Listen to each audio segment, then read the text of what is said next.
En voiture, tout le monde! J'espère qu'on fera un voyage tranquille. Avec Bientôt Sûrement! Tu roules dans la ville, tu te sens au paradis. Tu n'es même pas étonné de voir un poulpe nager. fait du surf en musique, swing dans les étoiles, tourne à gauche dans les intestins, tourne à droite juste après marre dans notre bus magique. Tout un jour Dans le nez. viens dans notre bus magique. Paf dans le plancton, viens dans notre bus magique. Sur le fleuve de l'amour, dans notre bus magique. Quelle sensation! Assieds-toi bien sur la banquette, installe-toi sans hésiter. Et pour que tout soit parfait, tu pourrais cuire à l'étouffée dans notre bus magique. Allez, monte, ça va être super! Allez, venez dans le bus magique.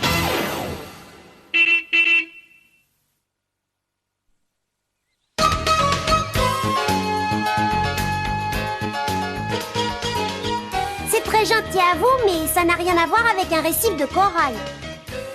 D'après Mademoiselle Bille-en-Tête, on en trouve dans les eaux peu profondes des océans. Elle a dit aussi qu'un récif de corail est construit par de minuscules animaux. Avec de minuscules outils. Je voulais dire par de minuscules animaux sous-marins, Carlos. En plus, d'après mes recherches, le récif de corail est un organisme vivant. Et c'est un lieu d'habitat pour les poissons, alors on pourrait déplacer ceux qui sont dans l'autre aquarium pour les mettre là-dedans. Une minute, il faudrait encore ajouter quelque chose ici. C'est le seul endroit libre. Oh, ce sera parfait pour le coquillage que Véronique et moi allons peindre. Ohé, matelot. Regardez ce que j'ai fabriqué pour le nouvel aquarium. Et notre coquillage? Ton coquillage, Anne-Sophie. J'ai pensé à un coffre au trésor pour décorer le récif de corail. Et je vois exactement où le mettre. Mais Véronique, on était censés travailler ensemble. On devait faire équipe toutes les deux sur ce projet, rappelle-toi. C'est Mademoiselle Bille-en-Tête qui l'a dit. Et alors? C'est moi qui ai eu l'idée, c'est moi qui l'ai fait. Quel meilleur travail d'équipe que celui-là? Mais qu'est-ce que c'est? Mademoiselle Bille-en-Tête! Bonjour les enfants. Oh, comme cet aquarium est joliment décoré. Oh, il y a même un coffre au trésor. Il vous plaît, mademoiselle? Je l'ai fait toute seule. Alors que tu aurais dû me demander avant ce que j'en pensais.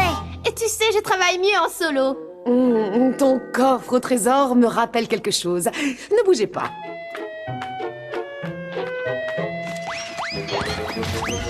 Ah, le voilà. Il appartenait à mon arrière grand-père Barbe Rouge. C'est une carte au trésor. Barbe Rouge? C'était le pirate de la famille. Oh, il y a bien longtemps, évidemment. Vous aviez un vrai pirate dans votre famille? Et pourquoi pas, nous la possédons depuis des générations. Oh là là, une vraie carte avec un vrai emplacement? Alors ça doit être un vrai récif de corail, et le trésor doit être vrai lui aussi, n'est-ce pas, mademoiselle Bille-en-Tête? Eh bien, Véronique, il n'y a qu'une seule façon de le savoir. Tous dans le bus!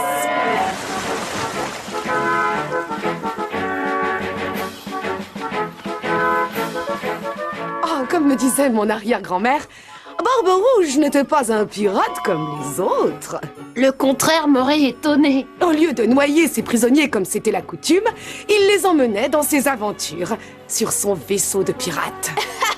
Vous voulez dire que lui aussi les emmenait en voyage d'études? Oh oui, il voyageait ainsi sur toutes les mers du globe. Pourtant, il a dû piller et voler comme n'importe quel pirate parce qu'il a laissé un trésor. Ne t'emballe pas, on est sûr de rien. Tout ce qu'on a, c'est une carte. Et d'après ses indications, nous sommes ici. Récif en vue. Jetez l'ancre, moussaillon.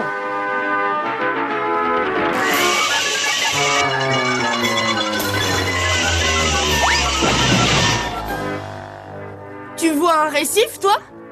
Bonne question, Raphaël. Et c'est moi qui vais y répondre. On travaille en équipe, 2 par 2, s'il vous plaît.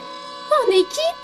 Oui, tu sais, comme Kisha et Raphaël, Thomas et Carlos, Ophélie et Arnaud.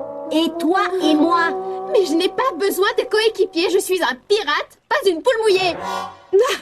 Comme ce vieux barbe rouge devait certainement le dire. Nager en mer sans partenaire, c'est comme nager en eau trouble, moussaillon. Tu es prête, partenaire? Oui, mais je ne comprends toujours pas pourquoi. Tu as besoin de la carte, Véronique. Ne t'inquiète pas, elle est à l'épreuve de l'eau. Merci, mademoiselle. À la chasse!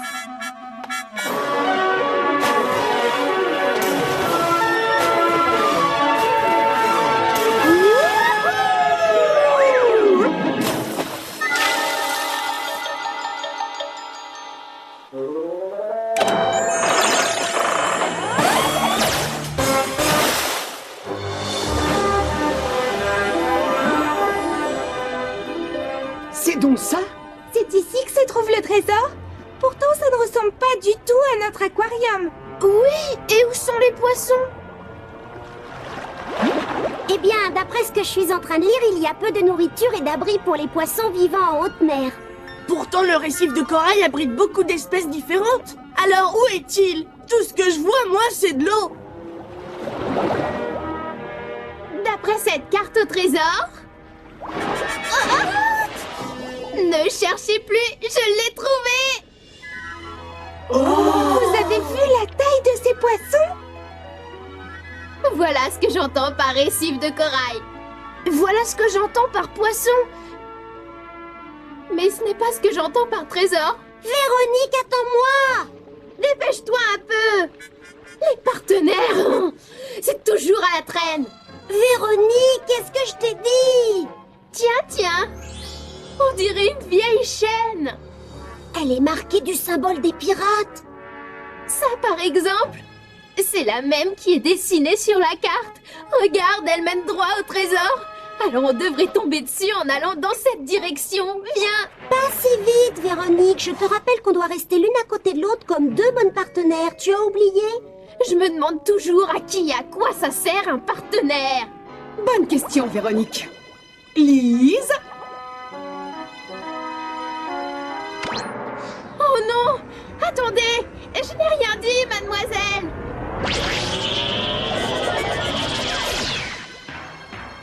Quelle idiote! J'aurais mieux fait de me taire!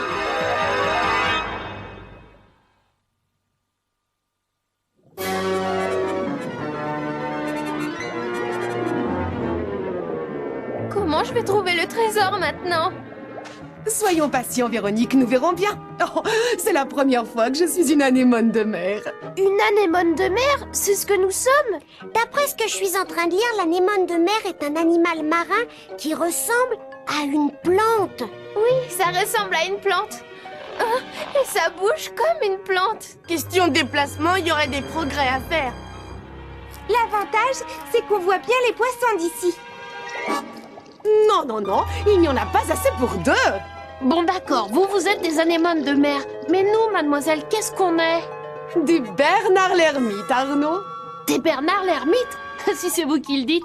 Je me sens à l'abri, avec ma grosse coquille. Oh, regardez ce rocher comme il est bizarre. Ah, c'est pas un rocher, c'est un poisson. Et cannibale en plus. Mais dans quel endroit sommes-nous tombés? Je sais pas, mais il y a du monde. C'est le genre d'endroit où l'on est soit prédateur, soit victime. Ou c'est la loi du chacun pour soi qui domine. Et comment je vais faire, moi, pour trouver le trésor si je peux à peine bouger? Oui, mais moi, je suis un crabe et les crabes peuvent bouger. Je n'ai qu'à suivre la chaîne. Alors, tu n'es pas contente d'avoir une partenaire maintenant? Oh! Qu'est-ce qui se passe? Je crois que c'est l'heure de la soupe. Oh, j'aurais mieux fait de rester à la maison aujourd'hui. Oh, une pieuvre!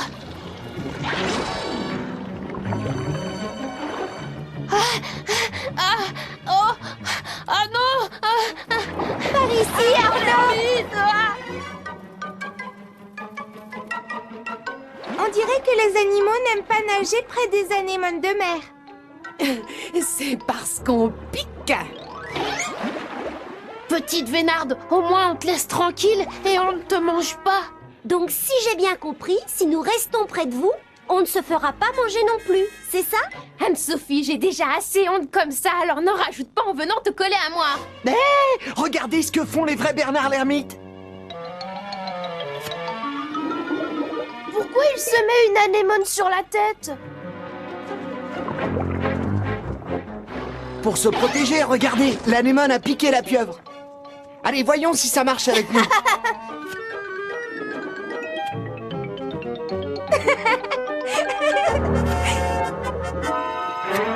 Tu sais quoi, Thomas? Qu'est-ce que ça fait du bien de bouger?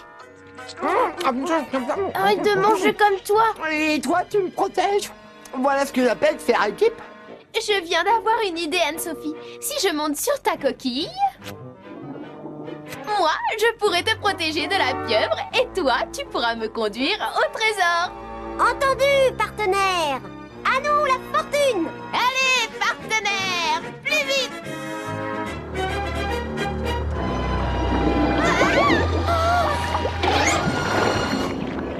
Ça marche! Ta piqûre a chassé la pieuvre! Joli coup, Véronique! Bravo! Ouais, bien fait pour elle! Bon, d'accord, ça c'est la bonne nouvelle. Mais comment allons-nous passer par ce trou de souris? Voilà une bonne question qui mérite d'être creusée, Véronique. Oh, Lise!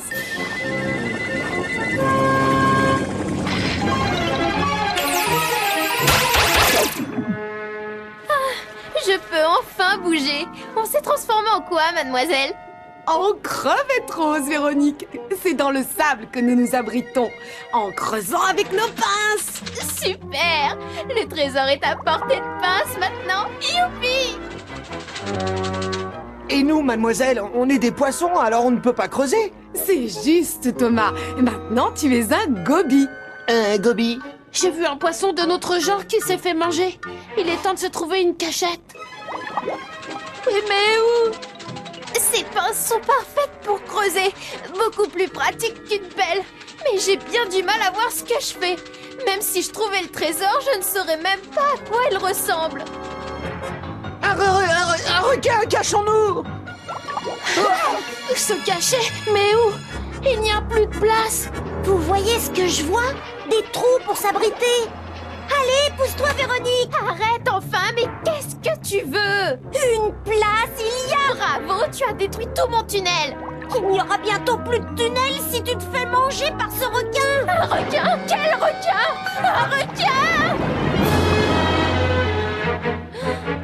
Eh bien, merci de m'avoir prévenu, partenaire. Je ne pouvais pas voir le danger arriver.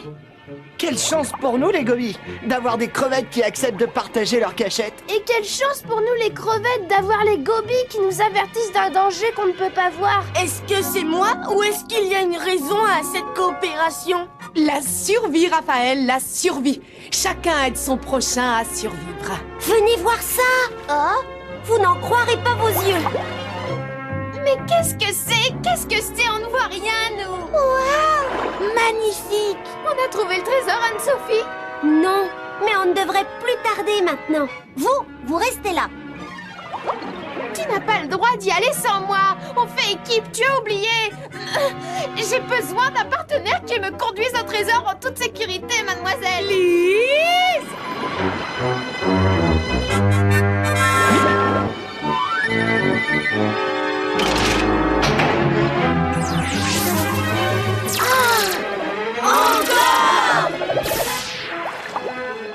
Merci. Voilà qui est beaucoup mieux. Qu'est-ce qui est beaucoup mieux? Moi, je sais que je suis un requin. Mais toi? Nous sommes des rémoras, Anne-Sophie. Nous nous accrochons au ventre des requins grâce à notre ventouse. Et comme ça, ils voyagent gratuitement, n'est-ce pas, mademoiselle? Voyage et repas gratuits. Oh, wahou! Mais nous les requins, qu'est-ce qu'on gagne là-dedans? Oh, il y a quelque chose qui me gratte. On vous rend service en vous débarrassant des parasites qui vous collent à la peau. C'est bon. Merci, tu es un super partenaire. Ces bestioles commençaient vraiment à m'embêter. Je suppose que ces petits animaux qui croquent sous la dent sont bons pour moi et mauvais pour toi. Par contre, je suis sûre que c'est ce duo de choc qui va trouver le coffre au trésor. Qu'en penses-tu, partenaire? Sauf si on arrive les premiers, vas-y, fonce! Ah oui! Accroche-toi, Véronique!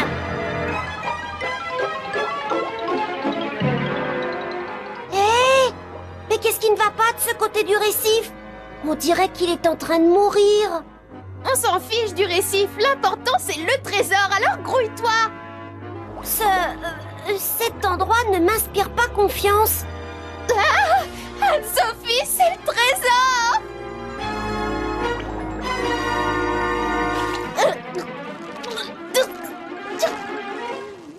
Laisse-moi t'aider, je suis plus grosse et plus forte.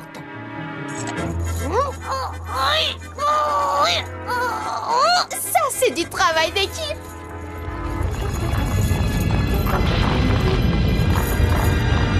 Oh non!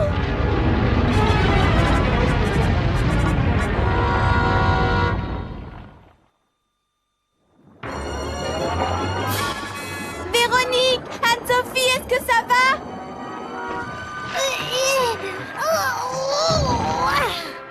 Le trésor! On a trouvé le trésor! Mais quand on a essayé de le bouger, regardez ce qui s'est passé. J'ai compris pourquoi. Un énorme bloc de corail s'est détaché et maintenant le trésor est coincé là-dessous. Si vous voulez mon avis, c'est parce que toute cette partie du récif est malade. Il a perdu toutes ses belles couleurs. Mais de quoi souffre-t-il? C'est une question qui mérite d'être saisie à bras-le-corps. N'est-ce pas, Lise?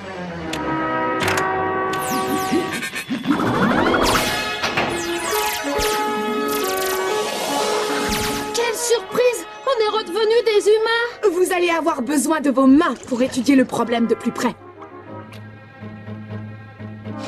Je comprends pourquoi on dit que le récif est vivant. Regardez, il est constitué de petits animaux. Bien, Carlos. Et ces petits animaux sont appelés polypes. Le récif de corail est un squelette calcaire qui est sécrété par tous ces polypes. Oh, c'est bizarre. Je crois que ceux-là ont quelque chose de plus que ceux qui se trouvent sur la partie malade du récif. Tu as raison. Leurs tentacules en sont recouvertes. Ce sont des algues. Des algues? Comme la mousse qui colle aux chaussures quand on marche dans une mare. Attendez une minute. Toute la journée, il a été question de travail en équipe. Vous êtes d'accord? Oui. On a commencé par être des Bernard l'ermite et des anémones de mer. Les anémones de mer protègent les Bernard Et l'ermite. les Bernard l'ermite promènent les anémones de mer. Ce sont des partenaires! Ensuite, on est devenus des crevettes et des gobies. Les crevettes creusent des abris qu'elles partagent avec les gobies, pendant que les gobies jouent les chiens de garde pour prévenir du danger. Ce sont des partenaires! Et n'oubliez pas les requins et les rémoras. Partenaires! Dans le règne du monde animal, il est parfois préférable d'avoir un équipier plutôt qu'un rival. Alors, est-ce que les algues rendent service aux polypes du corail, mademoiselle? Sont-ils partenaires eux aussi? Superbe question, Véronique. Comme l'algue est une plante, c'est la lumière qui lui fournit la nourriture. Et ce sont les déchets produits par l'algue qui aident le polype à construire son récif. Chouette! Pour continuer dans cette logique, si l'algue rend service au polype, comment le polype rend service à l'algue? À mon avis, elle trouve là un habitat idéal pour se développer, loin des poissons affamés de toutes sortes. Convaincante conclusion, Ophélie. Une association qui est bonne pour les deux partenaires est une association qui peut durer. Mais alors, pourquoi les polypes qui sont sur la partie malade du récif n'ont pas de partenaires? Peut-être qu'ils sont aussi égoïstes que moi je l'étais. Hé, polype! Écoutez la leçon! Parfois, il vaut mieux savoir travailler en équipe, je vous assure. Faites-moi confiance. Je ne crois pas qu'ils t'entendent, Véronique. D'après ce que je suis en train de lire sur les fonds marins, si l'eau où vit le corail est polluée, les polypes se débarrassent de leurs algues. Mais pourquoi l'eau d'ici serait-elle polluée? Et non pas celle de là-bas? La seule différence qu'il y a entre cet endroit et l'autre, c'est que c'est ici que j'ai trouvé le trésor!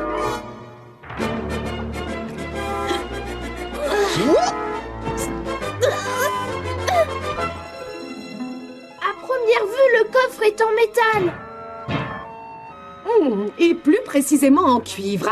Barbe Rouge savait bien des choses, mais ignorait tout de la pollution. Vous pensez que ce serait le coffre de Barbe Rouge qui polluerait l'eau, mademoiselle? C'est bien possible, Kisha. Dans ce cas, Il faut chasser tout de suite les responsables. À toi, Lise.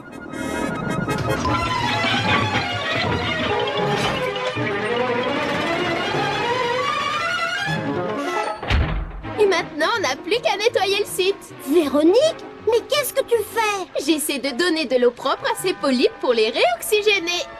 Bonne idée! Bravo, Bus! Ça marche! Les polypes acceptent à nouveau les algues. Et ils se remettent à construire le récif. Le travail d'équipe a été efficace. Mais ils n'arriveront jamais à reconstruire le récif de corail, mademoiselle. Il ne faut pas dire jamais, Anne-Sophie. En principe, il faudrait des centaines d'années. Mais je pense qu'aujourd'hui, nous allons accélérer la marche du temps. Lise, réveille-toi.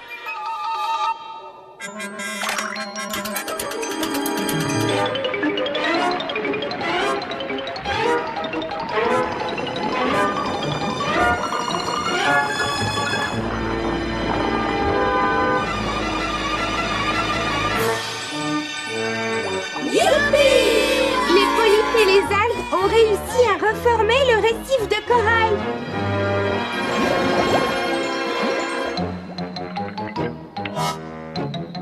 Attention! Doucement, doucement.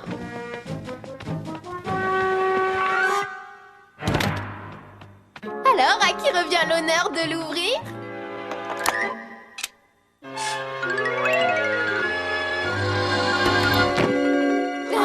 Qu'est-ce que c'est? C'est le vaisseau de Barbe Rouge en modèle réduit. Oh, le voilà. Mon arrière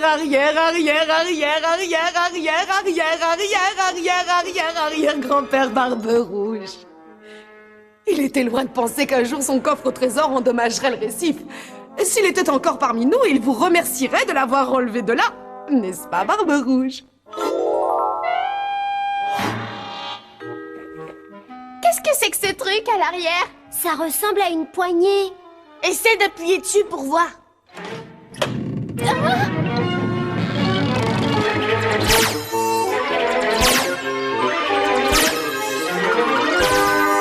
Alors, comment le trouvez-vous?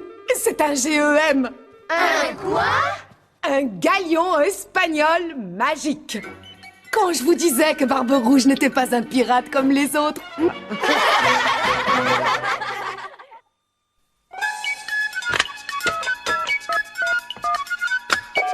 Allô, le bus magique? Allô, le bus? Allô, bus magique? Allô, le bus? Allô, c'est le bus magique? Allô, le bus magique? Allô, le bus magique? Allô, le bus? On veut tous parler au bus magique!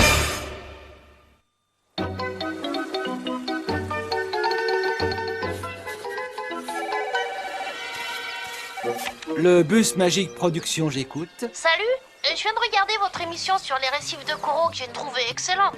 Mais j'aurais des questions sur cette histoire de travail en équipe. Je t'écoute, matelot. Est-il vrai que beaucoup d'animaux se rendent service entre eux comme ceux que vous nous avez montrés? Eh bien, le travail en équipe est plutôt peu répandu. C'est ce qui le rend si intéressant. La plupart du temps, les animaux sont en rivalité les uns avec les autres, que ce soit pour le territoire ou la nourriture. Il arrive que deux espèces animales différentes s'entraident quand chacune d'elles peut tirer profit de l'autre pour obtenir un meilleur résultat. En cela, le récif de corail est un terrain d'observation idéal. Mais certains animaux profitent des autres sans rien leur donner en échange, n'est-ce pas? Absolument. Prenons l'exemple du crabe qui vit dans le récif. Il a élu domicile sous les piquants de l'oursin. Celui-ci n'obtient rien en contrepartie, mais notre crabe, lui, est à l'abri du danger. Ça alors? Maintenant, dites-moi la vérité. Le récif de corail est-il vraiment vivant? Je t'assure que c'est la vérité. Le corail abrite des millions et des millions de polypes qui vivent ensemble pour construire année après année le récif. J'aurais une autre question. Est-ce que le récif peut tomber malade, comme dans votre émission? Malheureusement, oui. Et pour toutes sortes de raisons, comme la pollution et d'autres activités humaines qui mettent en péril et le récif et les animaux qui y vivent. À propos d'animaux, est-ce qu'ils sont gentils les uns envers les autres quand ils coopèrent? Non, gentil n'est pas le mot. Sauf peut-être les bébés. En fait, ils ont surtout tendance à s'entre-dévorer. Merci de ton appel et de ton intérêt pour les récifs de coraux. Ils font partie des plus beaux trésors de notre planète et nous devons tout faire pour les préserver. Je suis bien de ton avis, partenaire.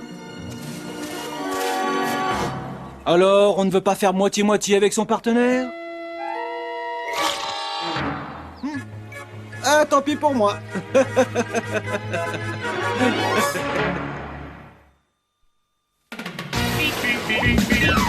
Fais du serpent musique, swing dans les étoiles, tourne à gauche dans les intestins, tourne à droite juste après Mars dans notre bus magique. Tout un jour, Dans le nez.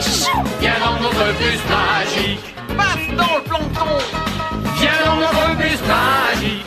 Sur le fleuve de l'amour, dans notre bus magique. Quelle sensation! Assieds-toi bien sur la banquette, installe-toi sans hésiter. Et pour que tout soit parfait, tu pourrais cuire à l'étouffée dans notre bus magique. Allez, monte, ça va être super. Allez, venez dans le bus magique.